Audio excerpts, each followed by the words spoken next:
students, today I am gonna teach you class 7th the Governor and State Council of Ministers chapter. This chapter we will continue. जो हमने last class में हमारा chapter start करा था the governor and state council of minister, आज हम उसको continuation में स्टार्ट करेंगे. Okay, in earlier classes in previous class we discuss about the governor.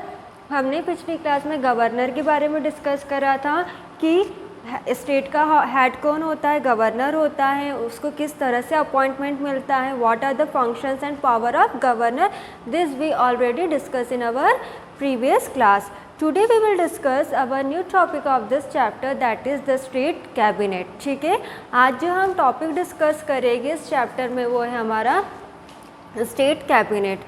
You have already studied about the election of the members of Vidhan Sabha. You have also studied that for the assembly election the whole state is divided into constituencies. आप इससे पहले पिछले वाले chapter में legislative assembly के बारे में पढ़ चुके हैं और उसी में आप विधानसभा के बारे में पढ़ चुके हैं. ठीक है, according to the constitution a council of minister is constituted to aid and assist the governor. The leader of this council will be the chief minister. State cabinet में हम ये पढ़ेंगे जो हमारे इंडिया का संविधान होता है. What is the Hindi meaning of constitution? संविधान. संविधान जो होता है उसको कौन असिस्ट करता है, उसकी हेल्प कौन करता है, जितने भी लॉस और रेगुलेशन हमारी कंट्री में चलाने रहते हैं तो उसको कौन असिस्ट करता है, कौन हेल्प करता है? गवर्नर हेल्प करता है. राज्यपाल जो होता है हर किसी राज्य का वो क्या करता है? असिस्ट करता है जितने भी लॉस और रूल्स और रेगुलेशन बनाए जाते हैं. The leader of this council will be the chief minister. इन सब का लीडर कौन होता है? कौन होता है इन सब का लीडर?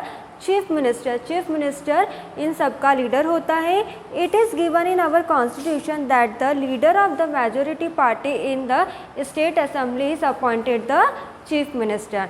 चीफ मिनिस्टर जो रहता है इन सब का लीडर होता है तो उसके जो पावर होती है उसमें जो पावर होती है वो ऐसी होती है कि वो जितने भी मिनिस्टर्स होते हैं उन लोग को क्या कर सकता है? चूज़ कर सकता है, सिलेक्ट कर सकता है. जितनी भी मेजोरिटी पार्टी में जितने भी मिनिस्टर्स होते हैं उन लोग को कौन सिलेक्ट कर सकता है? चीफ मिनिस्टर सिलेक्ट कर सकता है. समटाइम्स 2 और more parties combine and elect the leader. कभी कभी ऐसा होता है कि 2 या उससे ज़्यादा जब पार्टीज़ कंबाइन होती है, पार्टीज़ मतलब कि कांग्रेस हो गई, बीजेपी हो गई, इन तरह की जो पार्टीज़ होती है उनको 1-2 या उससे ज़्यादा जो पार्टीज़ होती है उनको कौन इलेक्ट करता है? जो लीडर होता है वो भी इलेक्ट कर सकता है.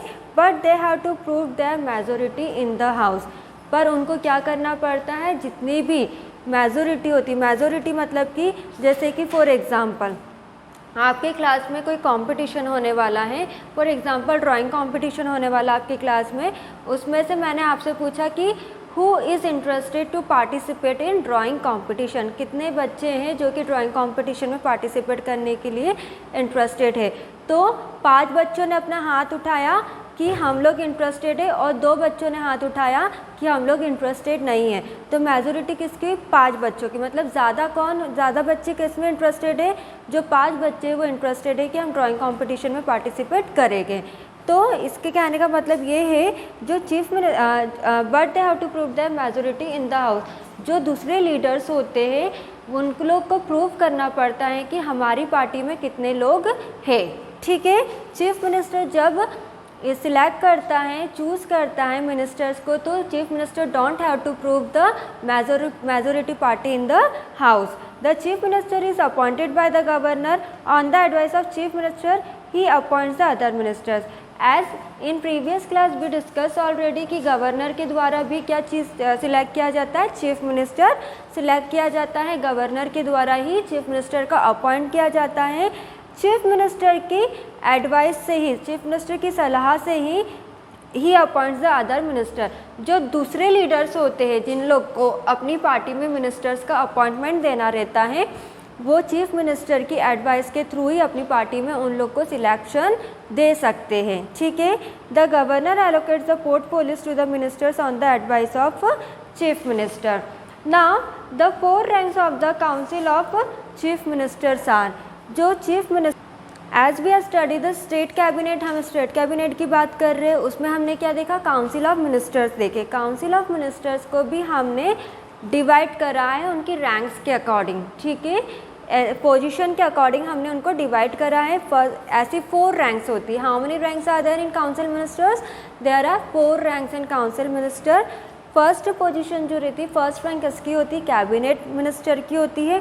सेकंड मिनिस्टर ऑफ स्टेट, मतलब कि जो एक राज्य का मंत्री रहता है उसकी सेकंड रैंक होती है। थर्ड डिप्टी मिनिस्टर होता है और फिर लास्ट में होता है पार्लियामेंट्री सेक्रेटरी।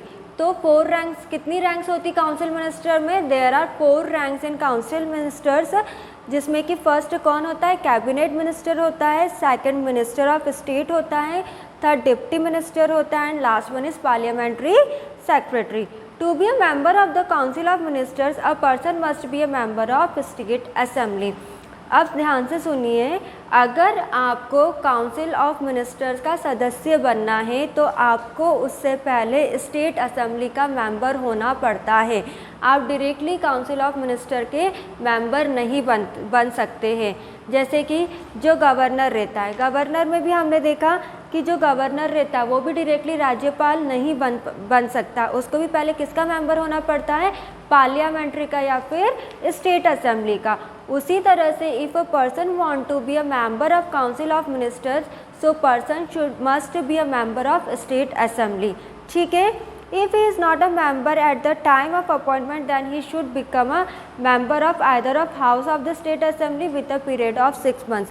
अगर वो स्टेट असेंबली का सदस्य नहीं होता है तो क्या होता है, वो किसी भी हाउस, स्टेट असेंबली में जितने भी हाउस होते हैं, जैसे कि जो हमने पिछली क्लास में पढ़ा है, जितना भी हमारा विधानसभा होता है, जितना भी लेजिस्लेटिव असेंबली होती है, उसमें जितने भी हाउसेस रहते हैं तो उसका उन्हें 6 महीने का कार्यकाल संभालना पड़ता है। मतलब कि 6 मंथ के लिए उसे उस असेंबली में रहना पड़ता है। वो डायरेक्टली काउंसिल ऑफ मिनिस्टर का मेंबर नहीं बन सकता है और ना ही वो डायरेक्टली स्टेट असेंबली का मेंबर बन सकता है, ठीक है। As we discuss already powers and function of governor, जिस तरह से हम पावर और गवर्नर के पावर और फंक्शन को डिस्कस कर चुके हैं, उसी तरह से now we will discuss about the power and function of council of minister. Council of ministers के क्या क्या powers and function of the council ministers we will study now. क्या क्या पावर्स होते हैं काउंसिल ऑफ मिनिस्टर्स के और क्या क्या फंक्शंस होते हैं वो अब हम पढ़ेंगे। The main function of council of minister is to execute the laws made by the Vidhan Sabha. सबसे बड़ा फंक्शन जो होता है, मुख्य फंक्शन जो होता है काउंसिल ऑफ मिनिस्टर का, कि विधानसभा से जितने भी लॉज बने हुए उन लोग को उसको क्या करना, एग्जीक्यूट करवाना। एग्जीक्यूट मतलब कि लागू करवाना है, ठीक है। पहले क्या होता है, जितना भी वो क्या करेंगे, असिस्ट करवाने के बाद वो क्या करेंगे, जितने भी लॉज रहेंगे, जितने भी ऑर्डर्स रहेंगे, उन लोग को क्या करेंगे, वो एग्जीक्यूट करवाएंगे। कौन करवाएंगे? Council of ministers. तो what is the main function of council of ministers? That the main function of council of minister that they have to execute the laws made by the Vidhan Sabha. जो विधानसभा के द्वारा जितने भी नियम बनाए जाते हैं हमारे देश के लिए, हमारे राज्य के लिए, उन लोग को उसको क्या करवाना है, लागू करवाना है। It is a council of minister which decide the policies of government. ये काउंसिल ऑफ मिनिस्टर ही तय करता है, डिसाइड करता है कि गवर्नमेंट की कौन सी पॉलिसीज़ होती है, गवर्नमेंट के जितने भी लॉज है, सरकार के जितने भी लॉज है, उन लोग को कहाँ पर लागू करवाना है और कहाँ पर लागू नहीं करवाना है। And advises the governor in the matter of administration, they are the real executives of the state. Council of minister को और क्या बोला गया है, real executive of the state. Real executive मतलब कि सही मायने में जितना भी लॉज और जितना भी बिल और जितने भी ऑर्डर पास हो रहे हैं, किसके द्वारा हो रहे हैं, with the help of council of ministers only. इसलिए इनको क्या बोला है, real executive of the state. इसलिए इन लोग को real executive of the state बोला है, क्योंकि ये सही मायने में क्या करवाते हैं, लॉज को क्या करवाते हैं, एग्जीक्यूट करवाते हैं। तो मेन फंक्शन क्या है, मेन फंक्शन क्या है इसका, जितने भी लॉज होते हैं विधानसभा में उसको क्या करवाना है, एग्जीक्यूट करवाना है। और इनको क्या बोला गया है, real executive of the state. Now its power and functions are, अब इनके जो पावर एंड फंक्शंस सब डिवीजन करे हुए, जैसे the to formulate the policies and execute them. इनका जो पहला पावर और फंक्शन ये है, मेन फंक्शन तो हमने पढ़ लिया, अब इनका जो पहला पावर और फंक्शन ये है कि किस तरह से पॉलिसीज़, जितनी भी पॉलिसीज़ गवर्नर के द्वारा और सरकार के द्वारा बनाई जाती है उनको किस तरह से तैयार करना है और फिर किस तरह से उन्हें एग्जीक्यूट करवाना है, मतलब कि किस तरह से लागू करवाना है। The state council of ministers frames the policy for the development of the state. मतलब कि जो राज्य की काउंसिल ऑफ मिनिस्टर्स होती है वो पॉलिसीज़ को क्या करती है, तैयार करती है। क्यों तैयार करती, ताकि स्टेट का क्या कर सके, स्टेट को क्या कर सके, डेवलप कर सके। And to execute their policies it issues necessary orders and directives. जब वो पॉलिसीज़ को एग्जीक्यूट करवाती है, जितनी भी पॉलिसीज़ रहती है उसको एग्जीक्यूट करवा देती, लागू कर देती है, तो उसमें कुछ इम्पॉर्टेंट ऑर्डर्स होते हैं और डायरेक्शंस होते हैं। डायरेक्शंस होते हैं और कुछ इम्पॉर्टेंट ऑर्डर्स होते हैं जिसमें कि हम सबको क्या करना रहता है, फॉलो करना रहता है। ठीक है, हम इन लोग को अनफॉलो नहीं कर सकते। If we will unfollow the policies and the laws which given by the council of ministers, तो हम लोग को कहीं ना कहीं इसका पनिशमेंट मिलता है। It also keeps a watch on the execution of this policy at the administration level. ठीक है, क्या होता है, जब पॉलिसीज़ एग्जीक्यूट करवा दी जाती है तो जितनी भी पॉलिसीज़ और लॉ को एग्जीक्यूट करवा दिया जाता है तो ये एक एडमिनिस्ट्रेशन लेवल पर भी इसको देखा जाता है। एडमिनिस्ट्रेशन लेवल मतलब कि जितना भी जो भी मैनेजमेंट होता है उस हद तक की इस पॉलिसीज़ को देखा जाता है कि जो भी पॉलिसीज़ बनाई गई कि वो सही है, जो पॉलिसीज़ बनाई गई है क्या उसको सही ढंग से लागू किया है, उसको सही ढंग से तैयार किया गया है कि नहीं, तो इसको एक एडमिनिस्ट्रेशन लेवल पर भी देखा जाता है। तो पहला क्या हो गया कि पहले तो वो पॉलिसीज़ को क्या करेंगे, फॉर्मुलेट करेंगे, मतलब कि तैयार करेंगे, फिर क्या करेंगे, उसको एग्जीक्यूट करेंगे। Then second power of function क्या होता है, to advise the governor. To advise the governor में क्या होगा, the state council of minister advises the governor on the appointment of the higher post in the state. मतलब कि जो council of ministers होती है वो राज्यपाल को एडवाइस करते हैं कि जब भी वो किसी भी स्टेट में अगर किसी को भी हायर पोस्ट दे रहे हैं तो उसको किस तरह से अपॉइंटमेंट देना है। ठीक है, मतलब कि अगर काउंसिल ऑफ मिनिस्टर्स किसी भी राज्यपाल को सलाह दे रहा है तो उस राज्यपाल को, गवर्नर को, काउंसिल ऑफ मिनिस्टर की बात को मानना पड़ेगा। ठीक है, legislative functions, the government bills are prepared by the members of the state councils of ministers and then is introduce in the either of the house. जितने भी गवर्नमेंट बिल्स बनाए जाते हैं, ठीक है, सरकारी बिल्स जितने भी बनाए जाते हैं तो किसके द्वारा बनाए जाते हैं, काउंसिल ऑफ मिनिस्टर्स के द्वारा बनाए जाते हैं। ठीक है, than it is the member of council who give information about a bill and answer question supply. तो ये काउंसिल ऑफ मिनिस्टर्स के ही जो मेंबर्स होते हैं उनके द्वारा ही बिल बनाया जाता है और जितनी भी कुछ परेशानी आती है तो वह किससे पूछा जाता है, काउंसिल ऑफ मिनिस्टर्स के जो सदस्य रहते हैं उनसे ही पूछा जाता है। अगर बिल पास नहीं होता है विधानसभा में तो देन द एंटायर, अगर जो बिल बनाया गया है अगर वो बिल पास नहीं होता विधानसभा में तो जितने भी काउंसिल ऑफ मिनिस्टर के सदस्य रहते हैं उनको रिज़ाइन देना पड़ता है।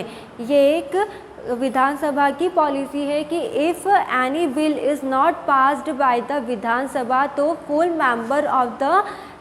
Members of the state council of ministers they have to resign it. ठीक है, फाइनेंशियल फंक्शंस, नेक्स्ट जो पावर और फंक्शन होता है वो क्या है, फाइनेंशियल फंक्शन है। For the execution of the laws and policies state legislative assembly prepares a motion which is known as the finance bill. जब लॉज और पॉलिसीज़ जब पूरी तरह से लागू हो जाते हैं, पूरी तरह से तैयार हो जाते हैं तो जो लेजिस्लेटिव असेंबली होती है वो उनके जो ऑर्डर्स रहते हैं वो तैयार करते हैं, जिसको क्या बोला गया है, फाइनेंस बिल बोला गया है। फाइनेंस किससे रिलेटेड होगा, इकोनॉमी, मतलब कि पैसों से रिलेटेड होगा, आर्थिक रूप से रिलेटेड होगा। तो जो फाइनेंस बिल तैयार कराया जाता है वो किसकी मदद से तैयार कराया जाता है, स्टेट लेजिस्लेटिव असेंबली की मदद से तैयार कराया जाता है। The finance minister introduce the bill which the legislative assembly passes.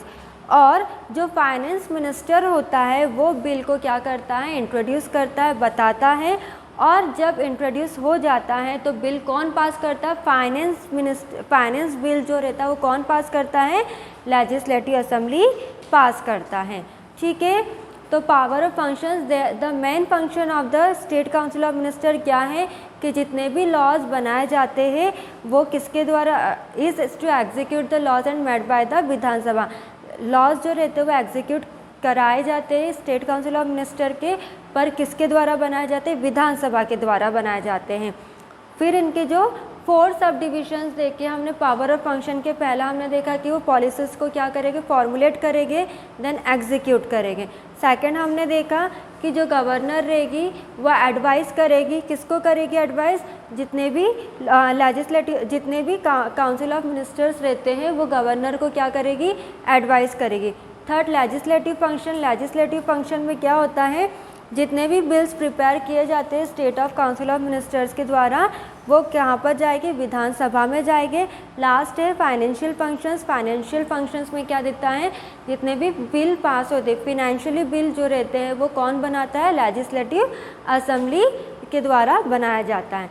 ठीक है, तो हमने स्टेट कैबिनेट के बारे में आज पढ़ा। स्टेट कैबिनेट में हमने बहुत सारे पॉइंट्स देखे। स्टेट कैबिनेट भी किसके जैसा है, as similar to the governor. Understood this much about the state cabinet. तो in this chapter we discuss about the governor and the state cabinet. हमने गवर्नर के बारे में डिस्कस करा और स्टेट कैबिनेट के भी बारे में डिस्कस करा। ठीक है, अगर आपसे पूछे कि who is the head of the state तो आप क्या बताएंगे, governor is the head of the state. ठीक है, तो today we completed our this chapter in class 7. In next class we will start our new chapter. Thank you.